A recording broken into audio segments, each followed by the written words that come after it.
എന്താണ് ട്രക്കിൻ്റെ blind spot? അറിയാവുന്നവർക്കറിയാം, അറിയാത്തവർക്കറിയില്ല. അറിയാത്തവർക്ക് വേണ്ടിയിട്ടാണ് ഈ ഒരു വീഡിയോ. ഒരു ട്രക്ക് ഡ്രൈവർ തൻ്റെ സീറ്റിലിരുന്ന് മുന്നിലേക്ക് നോക്കുമ്പോൾ തൻ്റെ വാഹനത്തിന് തൊട്ട് മുന്നിൽ ഒരാൾ നിന്നാൽ പോലും കാണാൻ കഴിഞ്ഞെന്ന് വരില്ല.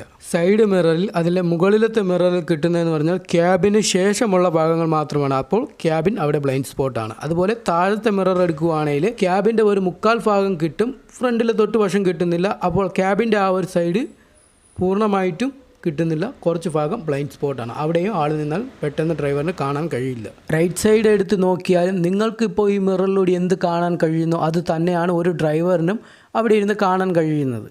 അപ്പോൾ നിങ്ങൾ തന്നെ ഈ കാണാൻ പറ്റാത്ത ഭാഗത്തുകൂടിയൊക്കെ പോകുമ്പോൾ ചിന്തിച്ച് നോക്കണം, അയാൾക്ക് അവിടെ ഇരുന്ന് കാണാൻ കഴിയുന്നുണ്ടാകുമോ? ഇതൊക്കെ നോക്കിയിട്ട് വേണം എടുത്ത് ചാടാൻ. ഈ ഒരു മിററിൻ്റെ ഉപയോഗം ക്യാബിൻ്റെ താഴെ ബൈക്കോ കാറോ ആളോ ആരെങ്കിലും വന്നു നിന്നാൽ കാണാൻ വേണ്ടിയിട്ടാണ്. ഈ ഒരു മിററിൻ്റെ ഉപയോഗം എന്ന് പറഞ്ഞു കഴിഞ്ഞാൽ വളരെ വലുതാണ്. നേരത്തെ പറഞ്ഞ ആ ബ്ലൈൻഡ് സ്പോട്ടിൽ ഡ്രൈവറിന് നേരിട്ട് കാണാൻ പറ്റാത്തത് ഈ ഒരു മിററിലൂടെ നോക്കിക്കഴിഞ്ഞാൽ അവിടെ നിൽക്കുന്ന ആളിനെയോ ബൈക്കിനെയോ കാറിനെയോ ഒക്കെ കാണാൻ കഴിയും. കൺജസ്റ്റ് ആയിട്ടുള്ള ഏരിയകളിൽ നിർത്തിയിട്ട് നമ്മൾ ട്രക്ക് മുന്നിലേക്ക് മൂവ് ചെയ്യാൻ നോക്കുമ്പോൾ ഒരുപാട് ആളുകൾ ക്രോസ് ചെയ്യുന്ന ട്രക്കിനോട് ചേർന്നാണ്. ഒരിക്കലും നമുക്ക് നേരിട്ട് കാണാൻ കഴിഞ്ഞെന്ന് വരില്ല. അപ്പോൾ നമ്മൾ ഈ ഒരു മിററിലൂടെയാണ് കൃത്യമായിട്ട് കാണുകയും വണ്ടി മൂവ് ചെയ്യാതെ നിർത്തി കൊടുക്കുകയും അവർ പാസ് ചെയ്ത് പോകുന്നത്.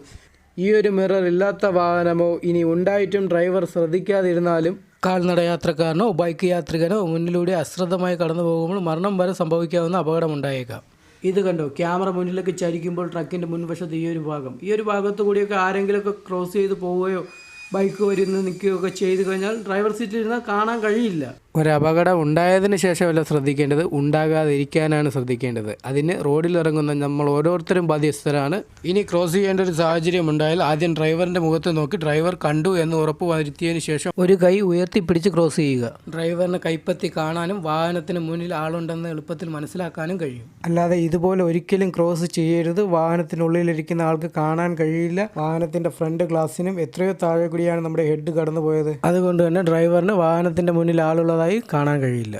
ഇതിൽ പറഞ്ഞ ഇത്രയും മിററുകളൊന്നും പല വണ്ടികൾക്കും ഇല്ല. വളരെ അപൂർവം കുറച്ച് കമ്പനികളുടെ വണ്ടികൾക്ക് മാത്രമേ ഉള്ളൂ. അപ്പോൾ എൻ്റെ ഒരു അഭിപ്രായം പറഞ്ഞു കഴിഞ്ഞാൽ മോട്ടോർ വെഹിക്കിൾ ഡിപ്പാർട്ട്മെൻറ്റ് എല്ലാ വണ്ടികളും ഇത് നിർബന്ധമാക്കണം. അപ്പോൾ ഒരു പരിധി വരെ അപകടങ്ങൾ കുറയ്ക്കാൻ കഴിയും. ഡ്രൈവിംഗ് ലൈസൻസ് എടുക്കാനുള്ള ടെസ്റ്റ് നടക്കുമ്പോൾ കാറോ ബൈക്കോ ഏതിൻ്റെ ലൈസൻസ് ആവട്ടെ, ഒരു ഹെവി വെഹിക്കിളിൻ്റെ ഡ്രൈവർ സീറ്റിൽ ഇരുത്തിയിട്ട് ഡ്രൈവർക്ക് ഇതെല്ലാം ബ്ലൈൻഡ് സ്പോട്ടുകളാണ്, കൃത്യമായി വണ്ടിയിൽ നിന്ന് ഇത്രയും അകലം പാലിച്ച് വേണം പോകാൻ എന്നുള്ള ഒരു ക്ലാസ് കൊടുത്താൽ അത് നന്നായിരിക്കും. അതുപോലെ തന്നെ നമ്മുടെ സ്കൂളുകളിലും ഒരു ട്രക്ക് കൊണ്ടുവന്നിട്ട് അതിൻ്റെ ബ്ലൈൻഡ് സ്പോട്ടുകളെക്കുറിച്ച് ഒരു ബോധവൽക്കരണം നടത്തുകയും ഡ്രൈവർ സീറ്റിലിരുത്തി കുട്ടികളെ അത് മനസ്സിലാക്കി കൊടുക്കുകയും ചെയ്യണം. സ്കൂളുകളിൽ റോഡ് നിയമങ്ങളും റോഡിലെ മര്യാദകളും ഒക്കെ പഠിപ്പിക്കണം എന്നാണ് എൻ്റെ ഒരു അഭിപ്രായം. നിങ്ങളതിനോട് യോജിക്കുന്നുണ്ടോ?